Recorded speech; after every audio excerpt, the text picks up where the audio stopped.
السلام عليكم ورحمة الله وبركاته في فيديو جديد معانا، وهنتكلم النهاردة عن نادي سياتل ساوندرز منافس النادي الأهلي في كأس العالم في نصف النهائي.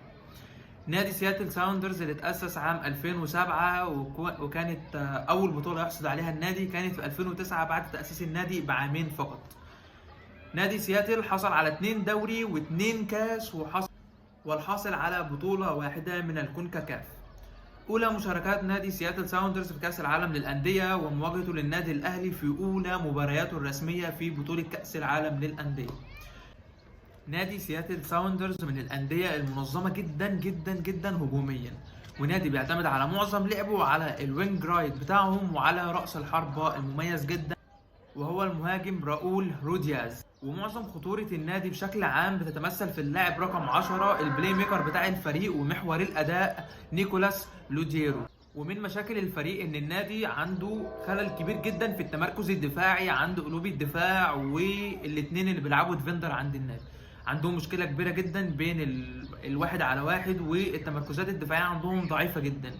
وبالتالي النادي الأهلي الحل بتاعها ان هو يضغط ضغط عالي، وبوجود حمدي فتحي وعمرو السولية، وطبعا بوجود عمرو السولية وحمدي فتحي واليو ديانج في وسط الملعب، فده بيدينا افضليه ان احنا نقدر نضغط عليهم ضغط عالي ونفتك منهم الكرة على طول ونغلط المدافعين بتوعهم اللي كرتهم على الارض سيئه جدا.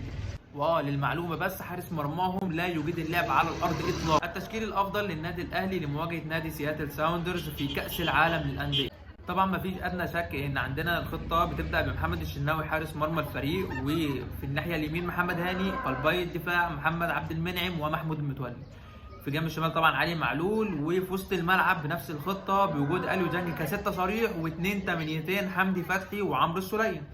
الثلاثه اللي قدام بقى هيكونوا هم برضو احمد عبد القادر، وفي اليمين حسين الشحات المونديالي، ورأس الحربة طبعا محمد شريف، علشان احنا محتاجين مهاجم يعرف يخطف ويتحرك بين الخطوط بشكل كويس علشان يهد الفريق دفاعيا، الفريق لو هيدافع يعني قدامنا وكده.